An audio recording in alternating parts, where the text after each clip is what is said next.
محمد لابتوب ده بتاع مين يا محمد؟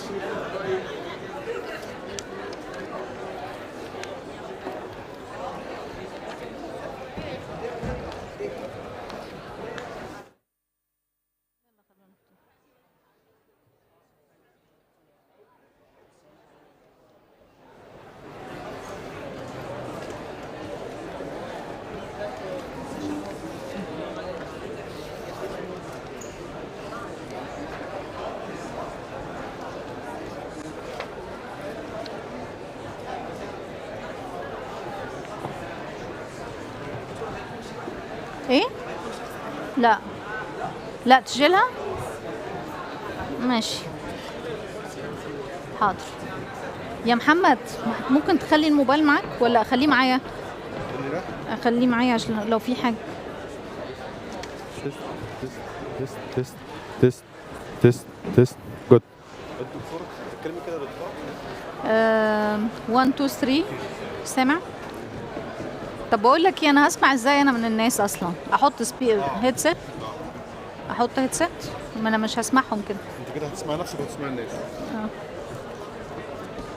طب خلي انار وبص، خلي انار وهشام العسكري يقعدوا ويبقى بس هو المدير العام. محمد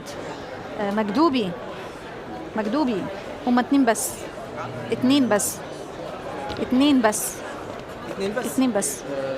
نحن ناخد يعني 3 في المجلس. 3 في المجلس.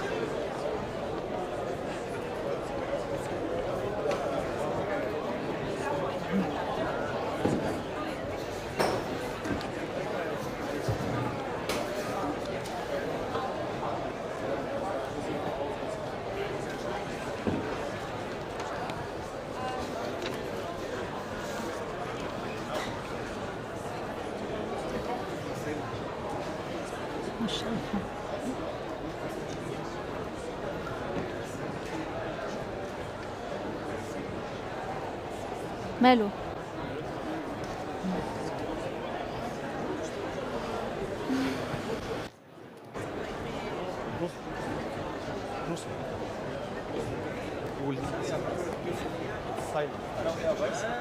واثنين اونلاين.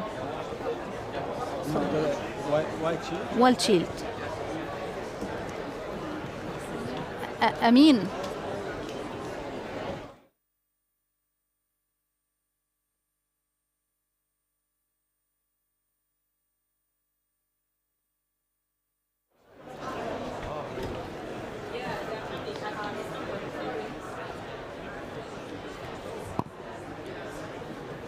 تست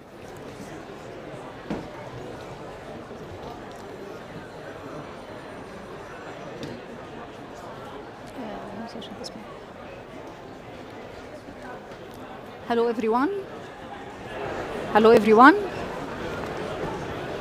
everyone. Hello our visitors. Hello. May I ask everyone to put the headset please? محمد في صوت نغمشة. هو كده على طول. Okay. Hello Fadi. Do you see us? I can't hear you Fadi. I can't hear you Fadi. There we go. Okay. Good afternoon. Good afternoon. And what about Raed? He's with us? I am here. Good afternoon. Good afternoon Raed. Assalamu alaikum Jamil. عليكم السلام.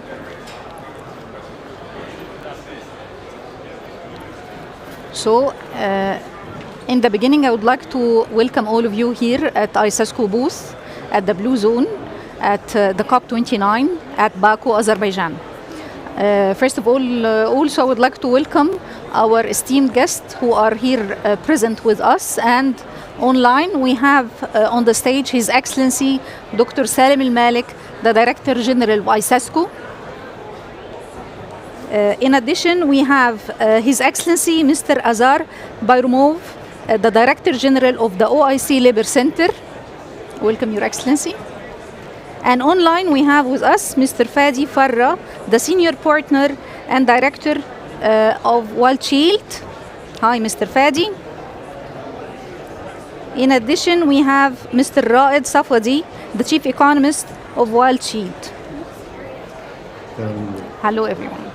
So today we are here, all of us, to talk about a topic that is extremely important, which is the global labor resilience at the Islamic world. And this will be presented through the Global Labor Resilience Index results that was published in 2024.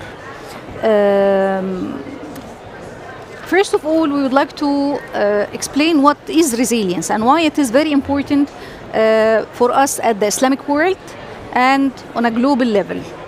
Resilience is the capacity to adapt, recover, and grow in the face of various challenges, whether these stem from environmental challenges, socio-economic shifts, or technological progress. As ICESCO's member states confront complex issues like climate change, educational demands, and culture preservation, resilience becomes crucial for maintaining growth, safeguarding heritage, and advancing knowledge. So at the beginning, I would like to ask His Excellency Dr. Salim Al-Malik, and we know that Your Excellency always put too much stress on resilience, and you are currently working at ICESCO to launch a platform especially for resilience and to create an interactive platform for our statement. Why resilience is very important for ICESCO and for yourself? Well, thank you very much, first of all. I am sure that you all have children. And the question is, would your children have the same job that you have today? And the answer definitely no, because 80% to 85% of the jobs of tomorrow do not exist. And more importantly, that what we are teaching our children today, and whether at the school, whether at university, is that we are teaching them something that they may not use in the future. Now, with the new technology, with a lot of changes that are happening, not just only with the AI and the world of the AI that's really affecting every one of us, the school that we know may no longer exist. The teacher that we know, are we going to have a teacher or we're going to have a robot teacher that will teach us? Same goes for even physicians. In agriculture, farming, are we going to have a farmer or are we going to have some other techniques that will be utilized in order to? So we really have to look into the future from different angles and from different eyes. So green economy is another way of identifying future jobs. Now, every single country is involved in the issue of green economy, green education, greening the world, and so many other things. Now, have we prepared our children to work in this green economy? Are we giving them the tools? Are we teaching them the values of green economies? And unfortunately, the answer, I would say, there are some countries that they're doing this, but there are many others who are not doing this. And I am sure that White Shield, with their index that are coming, it's going to show something which is even surprising to all of us. Now, this, what ICESCO has done is what we are trying to promote resilience in our member state. Resilience through many other sources. That's why we are establishing a platform of resilience, where to foster all these new green economy that's coming, in addition to many others, whether it's artificial intelligence, whether it's space industries, whether so many jobs that are coming for tomorrow. Now, through this platform that ICESCO is launching, we want to build the capacity on the jobs for tomorrow, not for the jobs that we know or the jobs of yesterday. That does not mean that we have to leave the past. We cannot live the future if we are going to forget our past. But we really have to create this resilience in a way, in somehow, and the platform, in my opinion, is the way forward to do it. Now, the other issue is that I was listening to a youth yesterday who said that we represent 25% of the world today, but we are 100% of tomorrow. So that 100%, have we taught those 25% for the 100% that's coming tomorrow? And this is, in my opinion, where we are shifting in ICESCO from what we are doing to what we should do, but in areas that we think we believe in culture, in education, and in science, plus also in environment and others. So I hope with my colleague who's in charge, I'm not an expert in labor, but I have the expert here, and we have the group from White Shield who really are invested so much into the index and have done a lot of studies. I think that they will shed some light on the issue of jobs of tomorrow, the resilience of our jobs. So thank you very much, and I hope. Thank you, Dr. Salim. And actually, I'm shifting now to His Excellency Mr. Azar, and I believe this is the most challenging period ever. Someone was responsible of this organization with all the transformation happening at the market. We know for sure that before you take the leadership of this organization, you was the advisor of the chairman of the State Agency for Public Services and Social Innovation. So working a lot in innovation might help you to find innovative solution. How can you just lead and take this vision that you are imposing for the Labor Center for the OIC in the very one of the most challenging moments in the history for labor market.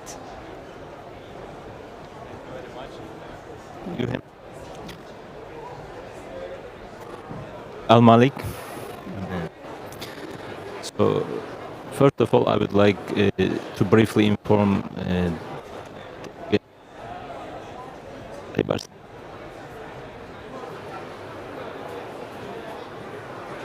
OIC Labor Center, which is the latest specialized institution in OIC family. Our center was inaugurated almost 1 year ago during the 5th conference of the labor ministers of OIC countries in Baku, and we get started to operate from the beginning of this year. As our moderator mentioned very correctly, it's challenging time. So one of the main reasons why our center started to operate is to support OIC member states in development of labor standards, to help them with their social protection reforms, and also assist in many other areas which is related to labor. So when we are talking about this global labor resilience report, I would like to draw to your attention that none of the OIC members are in the top 10 of the global labor resilience index, which means our job is very challenging. So what we do, as you mentioned, also innovation. So we just launched a new initiative. It's called Innovate to Grow.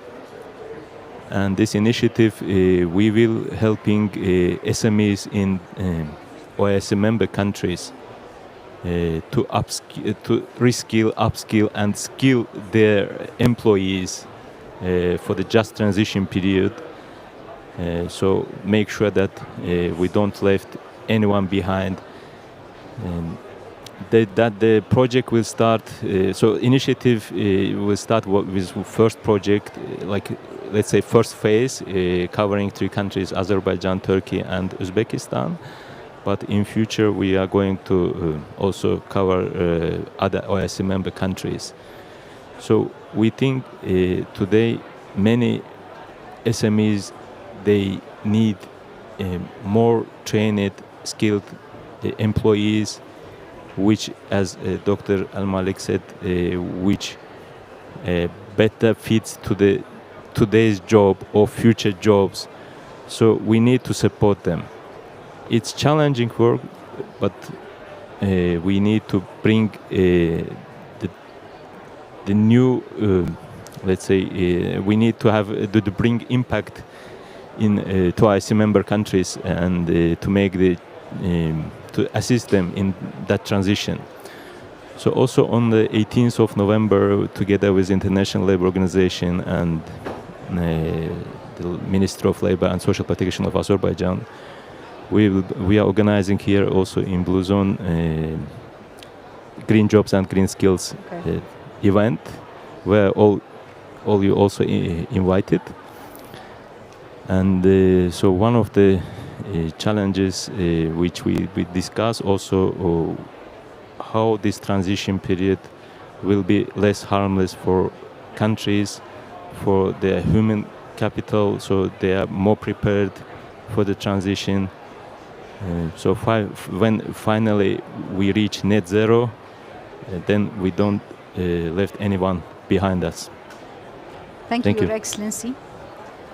And actually, before we give the floor to Mr. Raed Safadi, who is the supervisor of issuing this resilience report, and which I know very well that it takes too much effort and focus, I would like to give the floor to Mr. Fadi Farah from different perspective. I know for sure Dr. Fadi, he has a very long career working at OECD and World Bank. Then he moved to the consultancy, and he is considered one of the top 25 government consultants in the public sector. And he worked a lot on innovation and resilience. So from your experience working more than 20 years with high-level representative Mr. Fadi to the government, what is your advice for the Islamic world, supervising and issuing this report on a yearly basis? What are the advices that you would like to give to our member states? Thank you for the question, and thank you for inviting us to this event, to ICESCO, to His Excellency Mr. Al-Malik. I would like to congratulate Mr. Azhar as well on the initiatives on social protection and the labor initiatives. To step back, the three messages are, when we look at labor and job creation, we're actually talking about a whole of country approach. It is not about job creation or about education. It can be about simply having statistics. It could be about competition policy. It could be about innovation policy. It could be about investment policy. When we connect all these policies, and that's the first main message for the Islamic world, we start to unlock job creation. That's the first message. The second message is that it's about the social contract. Countries that perform well on the Global Labor Resilience Index are countries that are able to personalize policies and to decentralize activities. Switzerland is an example. Germany is also an example. But personalization is the future, and that's the third message. Personalization means that policies shouldn't be just one-to-many, but they should be one-to-one. The power of data now is such that allows to have a job for you and for me, which is personalized. And this is what government has to move to. Not generic policies that go across, but policies and action that are personalized to the individual. Great. Thank you, Fadi, for this valuable advice. And I think it's time now to move to Raed to dig deep more and to understand what are the challenges that are facing our state members. As His Excellency Mr. Azhar said, none of our state members in the top 10. However, we are looking forward, inshallah, after this initiative, that we can work closely with our colleagues in White Shield to make an action plan. How can we help our state members? The floor is yours, Mr. Raed. Thank you very much. I hope you all can see my screen. Yes, Thank we you see for it the very well. opportunity and for your kind invitation. It's a real pleasure and an honor for me to share the results of a work Mr. that Raed, has. if you can make it full view, full screen, yes. So it will be Is it a better. big screen? Yes, full screen. Yes, perfect. Now Please go it's ahead. full screen. Thank you so very much. It's a real pleasure for me to be with you today, a real honor to address you. And I take it that we've heard that none of the OIC member countries is actually makes it to the top 10, even to the top 20 in the labor resilience.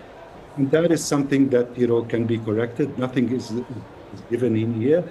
Action can be taken and should be taken to enhance the resilience, whether to face up to the green transition, take advantage of the green transition, and of course take the opportunities that the green transition offers and leapfrog rather than take it as a bad starting point. So for us, from a conceptual perspective, we'd like to understand first what is labor resilience. Labor resilience, like is for any system, is like the ability to absorb a shock or a disruption, adapt to that disruption, and then transform. So that resilience needs to be inclusive, sustainable, and of course resistant to shocks. And we can adjust to any mega trends, any shock, any disruption that may take place, right? And this is the work that we've been doing since 2019. We are now at our sixth edition of the Global Labor Resilience Index, right? Where we look at 92 different indicators within any one country and compare across 136 countries, right? I'm not going to take you through all the details, technical details, because it's a really laborious thing, and I will definitely bore you.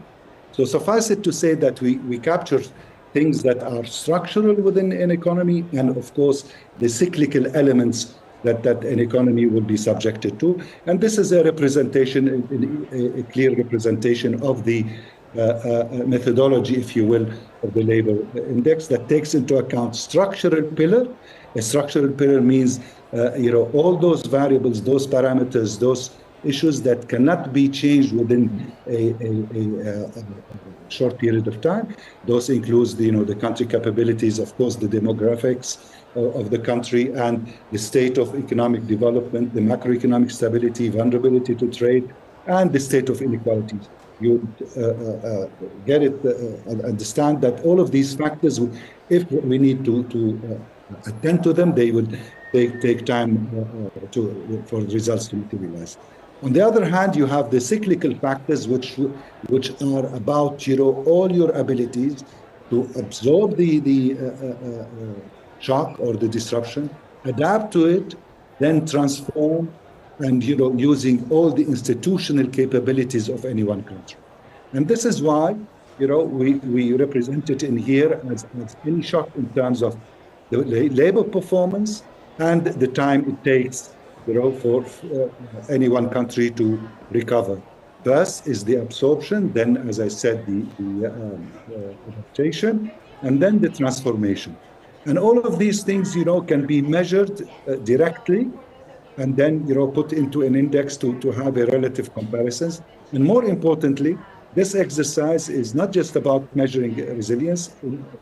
It is about understanding what are those elements behind the resilience that cause a country's labor market to be more resilient than others.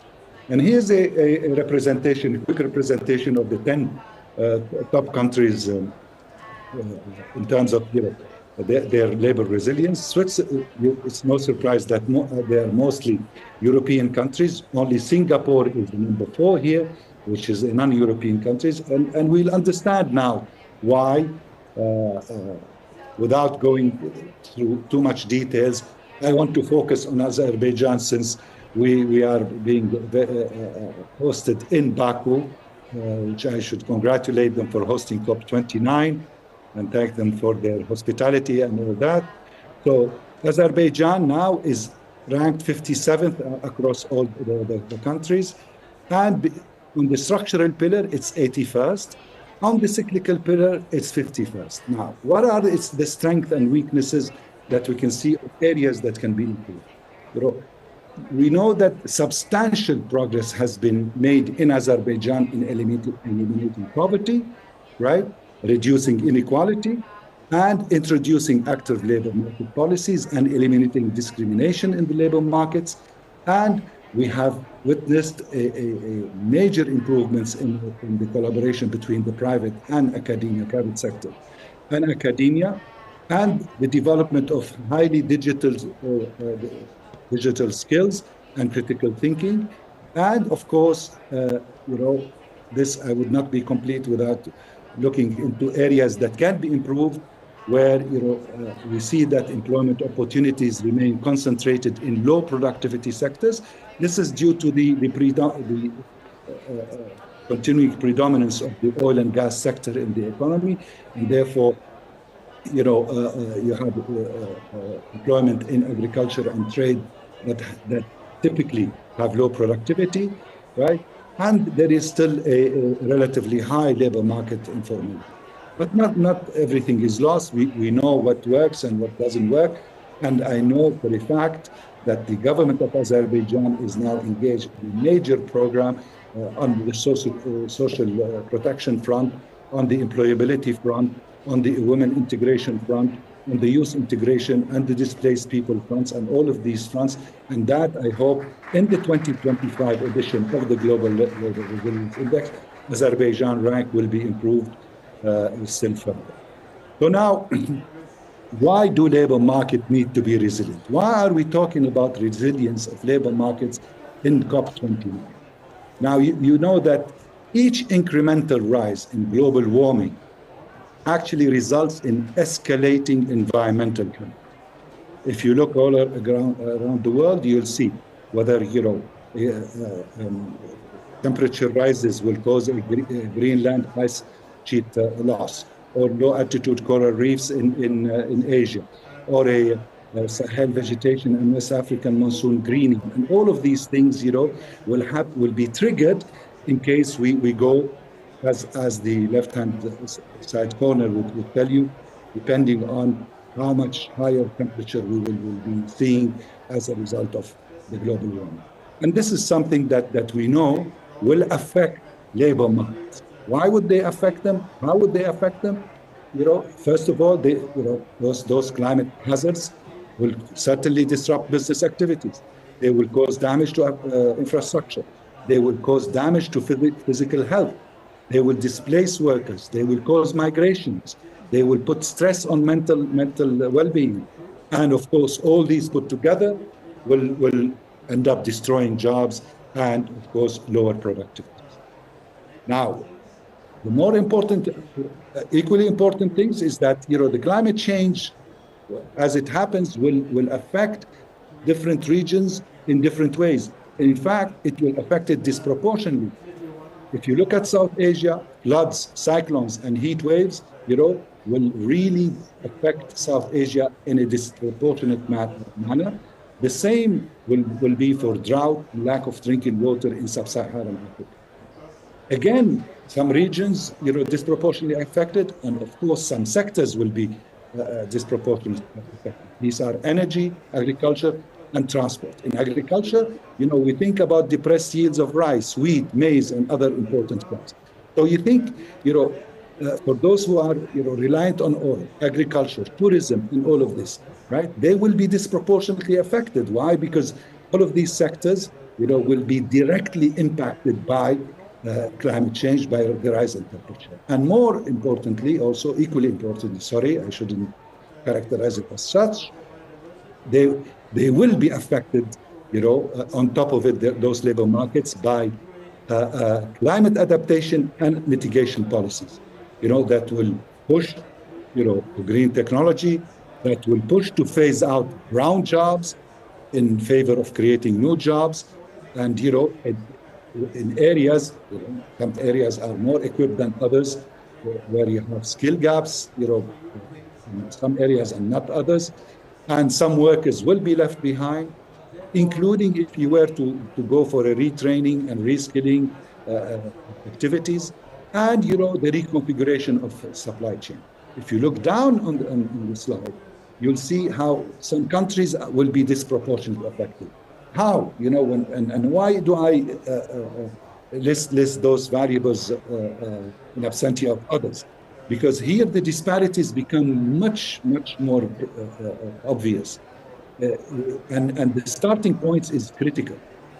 Whether you have high unemployment or unemployment today, whether you have high growth in productivity or low growth in productivity, whether you have high incomes or low incomes, and working conditions. All of these things matter and matter. So let me go straight into the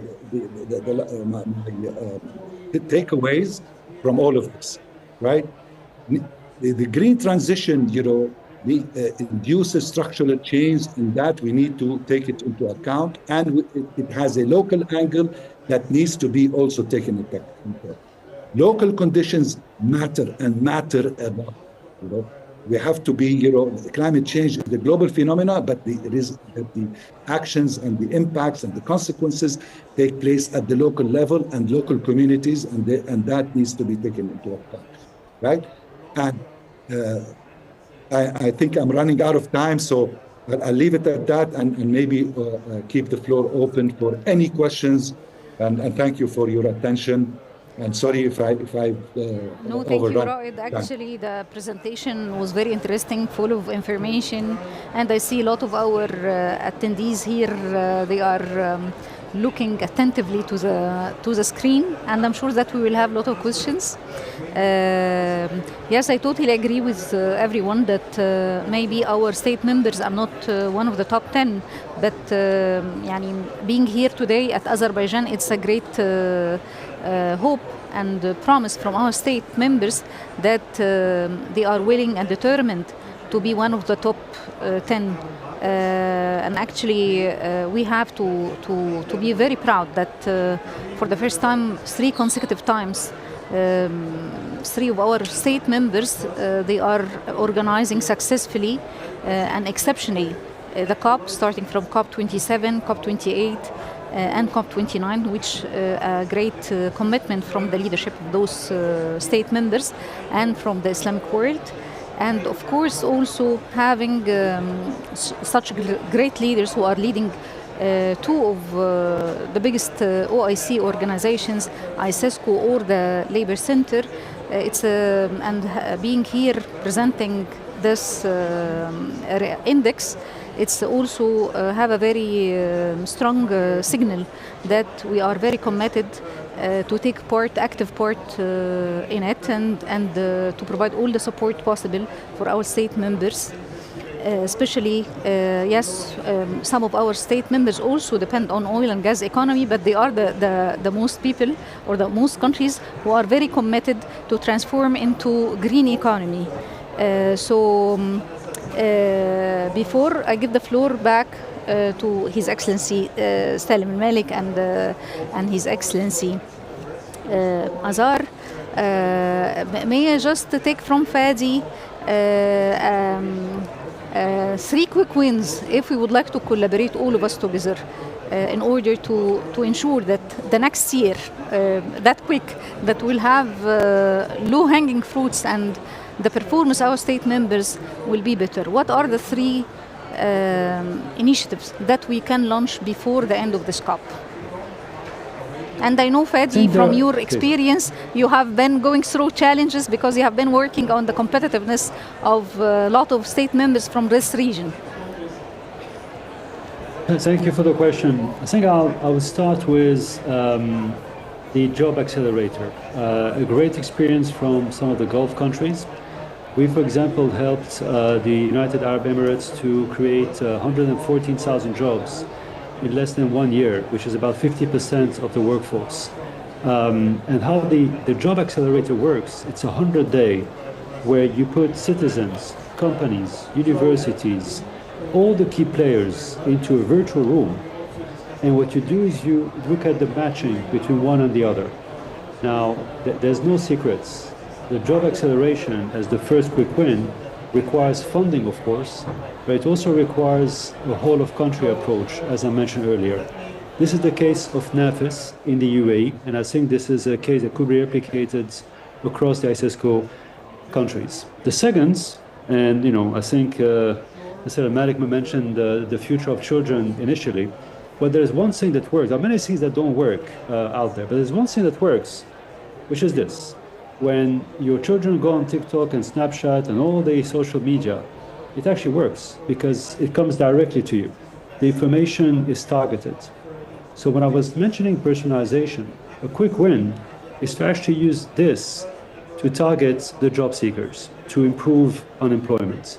What it means concretely is information coming to you, profiling the personas, understanding if you're a single woman, 2 children in a remote area, maybe you need help at home to be able to get a job. It's not about the job itself. If you're an investor age 35 living in the city, maybe what you need is rather funding. That personalization is a quick win. And today, with the power of data, we're talking open data, not government data, social media, data which is available at the finger hands today, this is feasible. The third, and probably the most important quick win, is the ability to think as a whole of country, meaning having a national agenda. The Ministry of Labor on its own cannot solve the question of jobs, the same way Ministry of Education cannot do it. A national agenda is having together 3-4 ministries, together with civil society, addressing the question of the future of jobs and the creation of jobs. Thank you, Fadi. And actually, I would like to take an advice from His Excellency Dr. Salim Malik. The main end user of the labor market and are youth. And youth, they are usually afraid of what will happen. They are graduate from universities after long time of effort and dedication, and we are asking them to upskill themselves and get many careers and look in different angles. From your own experience, we know that Your Excellency, a doctor. You started to study medicine. Then you also a poet. And Your Excellency, also you are leading international organization. How did you do it on a personal level? How you were able all the time to equip yourself with different competencies, capabilities? Because this is the main component of any resilience on a personal level. So we need an advice for the young people who are watching us now. My advice to the young people is that they have to believe in themselves. Once you believe in yourself and that you can do whatever you want to do, it's absolutely, you will succeed. One of the things is that you might choose a career, being an engineer, being a doctor, being an accountant, a lawyer or something. But in your career path, you will find yourself that you are much better in a certain area compared to your career itself. So it is no harm to change. What we have done at ICESCO is we currently have 42% of our manpower are youth who are below the age of 35. We created the environment for them. An environment that is very youth-friendly, environmental friendly, and that you should really sort of be an innovative individual, come up with your ideas, come up with your thoughts, and then ICESCO will nurture it and will adopt it. That's something that we have. So we've seen some of our youth have skilled in areas that it is not their career. And in my opinion, that just pick and choose the thing that you are good at. Whether you are a singer, whether you are a musician, whether you are an engineer, industrial engineer, whatever. But do not stick yourself to a place where you think that, okay, this is my certificate that I have received from the university and I have to continue. Sometimes it may not be. So that's one thing. And the second thing is that once you put like a target for yourself, I can assure you that you will. But youth have to look at the future, and they have to invest themselves into the future. And every organization, whether it's an international organization or whether it's a local institute, I think they should really sort of promote the youth that we have. In the Islamic world, we have a large percentage of youth. We have a large percentage of youth. I think we should invest in them. If we invest in them, we will definitely will not need the developed world. We will not need so many other things, and we will be dependent on ourselves. And I really would like to thank White Shield for this important index. And my suggestions is that since you are with us online and my colleague here who is in charge of the OIC labor, is that if we can have this report be presented in a forum or in a conference that we could really sort of plan for the coming years, at least that we kind of alert our member state to the importance of the jobs of tomorrow and of the index where government have to change quite a lot of things of what they are doing into the thing that they should do. Thank you. Thank you, Your Excellency. Actually, we requested one advice, but we had two very important advices. Definitely one for youth, but most importantly, the second one for organizations, because mental well-being for young people is very important. Providing them with the right environment to nurture them and to develop them is a great enabler for the resilience and for building better future for those youth, which will compose the future of our organization. Thank you, Your Excellency. And now we are moving to His Excellency, Mr. Azar. We know that you worked a lot throughout your career on innovation and helping governments to be more innovative. So from your perspective and your current capacity, how can we give advices for those governments, for our state members, to take it further, to ensure that they will be heading to the top 10 at the Resilience Index? Thank you, Madam Moderator.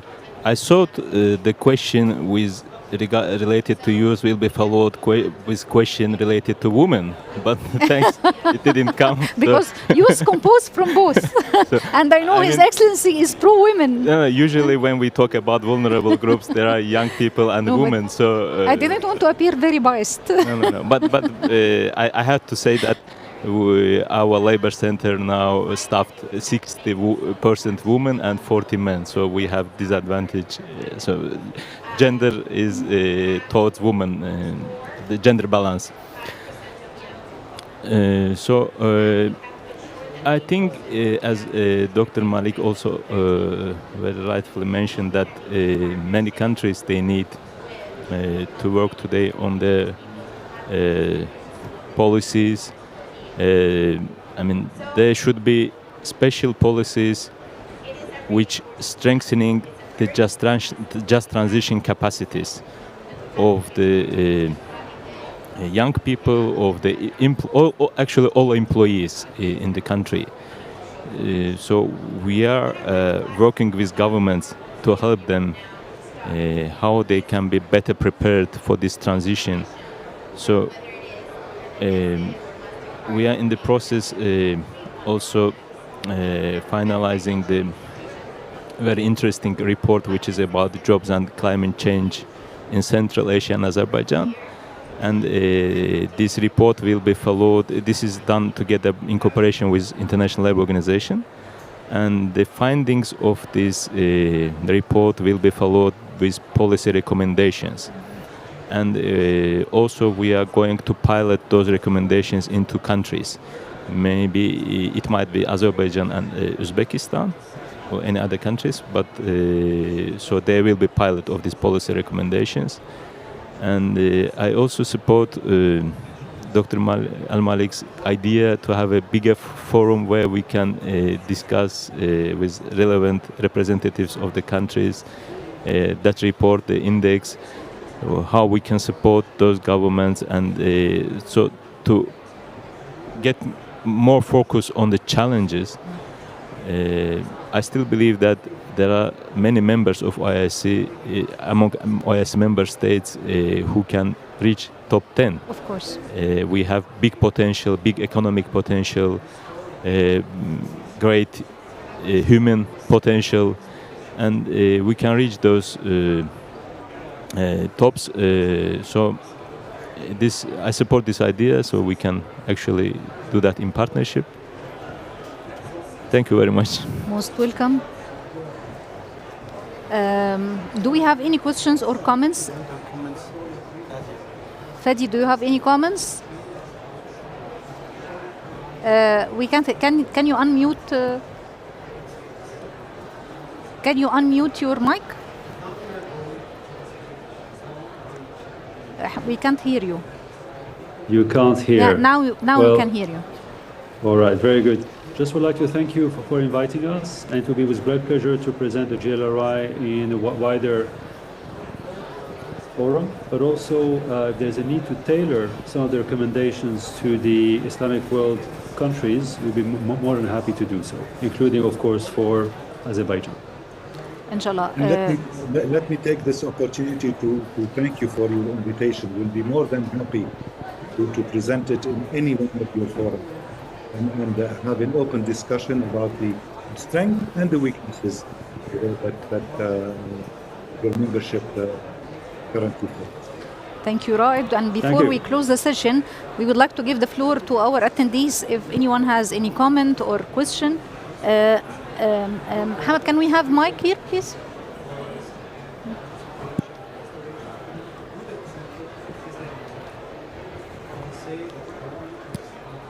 Dr. Hisham Al-Askari, he has either question or comment. Very, very quick comment and also a question. Let me first of all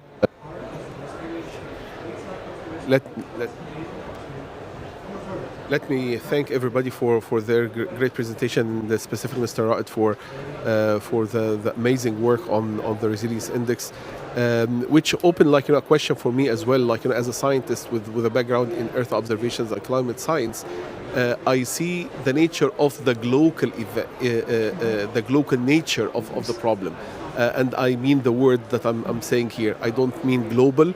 I don't mean local, but I mean the global nature of the problem. You are talking about a global problem, but we know, and I know that the impact is quite local. And we have to be very careful and very clear about how we can discriminate, how we can use this index in order to be associated with specific events which are happening at a local scale, being driven by a global phenomenon. That's very important, and that can be a very good angle in the index, because you can see right now in some places, and I can name one example, like Nepal, when we have severe pre-monsoon periods, pre-monsoon droughts, massive droughts happening, and then followed by massive floods. So this is a new phenomenon that we are even working on the research, which we call whiplash, the motion from a motion of a whip, going from extreme floods to extreme droughts. This is going to be a problem for managers, for water managers, how we can deal with prolonged droughts followed by severe floods. So in terms of resilience, in terms of coming from these kind of big events or the absorption of the society of such events, it requires a lot of work. But I commend you on all the work that was presented, and I echo His Excellency Dr. Al-Malik about presenting this in a global forum, and we can actually integrate with other disciplines and areas where we can show the power of data and the power of Earth observations as well into this. And thank you so much. Most welcome. We will take a couple of comments, then we will give the floor to our speakers to comment or to answer. One of our peace ambassadors, and this is a great initiative ICESCO is taking the lead at that. Thank you. As His Excellency mentioned, he's very pro young people, both male and female. So please introduce yourself. Thank you very much. My name is Rukiatou Traoré. I'm a young ambassador from ICESCO, and I'm a young negotiator and I'm an entrepreneur. From which country? I'm from Mali. Thank you very much, Mr. Al-Malik, for all the insights, His Excellency Azar, and all the speakers. I really liked when Mr. Malik asked how many of you have are doing as your both my parents are working the government, and I've chosen to work for myself to open my own company. So I would like to know, in the Islamic world, what are the mechanisms to support social entrepreneurship? Because entrepreneurship is also a way to promote green jobs for more young people. So what are the mechanisms? Thank you. Professor Dr. Rahil. Thank you very much. First of all, the job market as we see right now and the labor market as we see right now is going to have a drastic change in the future. We all know we need to move towards automation and robotics and all that. When we see what's going to happen, we see that the developed country really adapt these technologies very quickly because they are cost intensive. They won't be adapted very easily in the developing countries. So how will that shift to robotics in the and the shift in the developing countries affect the resilience index? How can we as ICESCO or as member countries really ensure that the developing countries are not left behind in this new paradigm of resilience index that I see emerging out of this automation endeavors? Thank you, Professor Rahil. Before we give the floor to Mr. To Fawad Shield, Mr. Fazi or Raed to answer, is there any other comment or question? Okay, so the floor is yours. Now we have two questions. One about the social entrepreneurship. From overseeing your report and the various cases of funding and providing access to fund, how do you see the future of social entrepreneurship globally or in the Islamic world? Well, maybe I'll take the first, and maybe I'll anticipate the second, and Dr. Raed, you can also complement it. Why restrict to social? Entrepreneurship is the foundation of job creation. Typically, it's about 8% of any economy where you have a number of entrepreneurs. But of course, when we're talking social entrepreneurship, we're talking about something that was created about 15 to 20 years ago. Now, social entrepreneurship in the context of job creation is fundamental. And we're not just talking in OECD countries, we're talking at the global level. Social entrepreneurship today, you shouldn't imagine just helping people in remote areas. Social entrepreneurship is in cities, helping people in towns, it's helping people in rural areas, it's helping people even at home. It impacts the social contract. And what I just mentioned initially, the resilience of work is mainly based on a solid social contract. Therefore, the contribution is not just economic, like an entrepreneur, it's reinforcing that social contract. Now, you're mentioning the funding for social entrepreneurship. There are a number of international organizations that support it, but you also have a number of entrepreneurs themselves that support social entrepreneurship. Let me pause it there. Let me rather move to the second question, and I'm anticipating because there was a lot of mentions of robotics, of data from space, of usage of data and AI. Now, yes, let me give you especially for the developing countries that they are not on the same level with the advanced countries, how they will survive in the future with these challenges.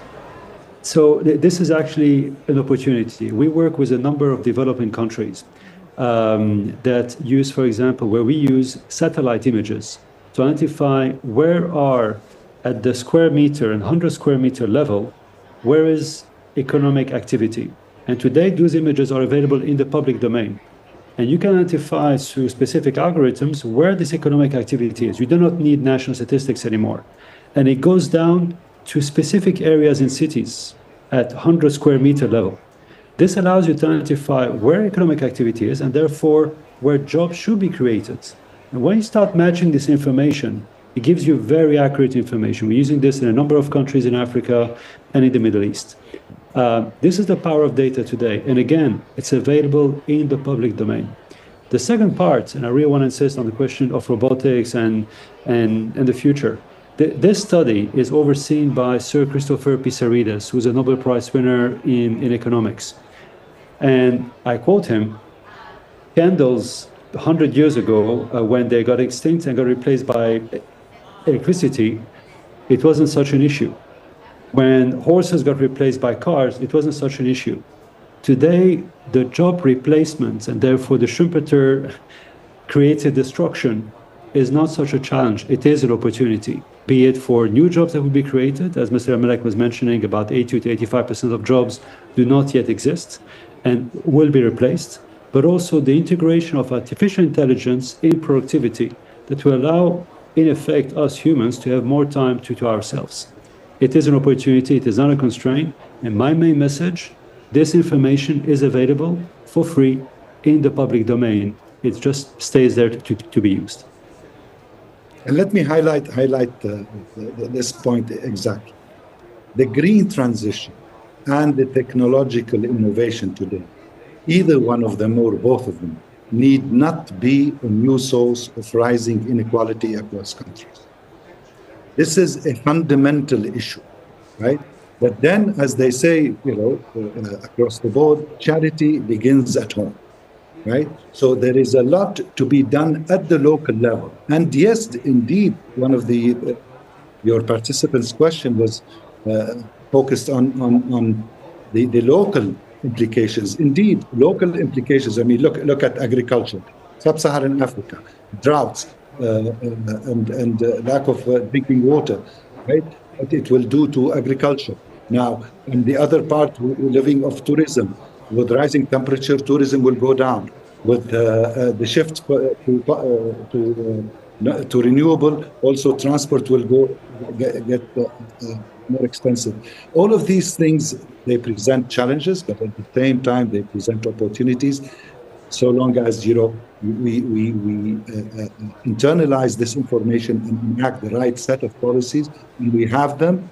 We've been implementing them, as Fadi was saying, in a number of countries. Sometimes the question is as simple as matching supply and demand that are in disparate regions in the same country, right? How do you do that, right? And today, the labor need not move where the job is. Maybe through online and all this. How can we actually harness these forces?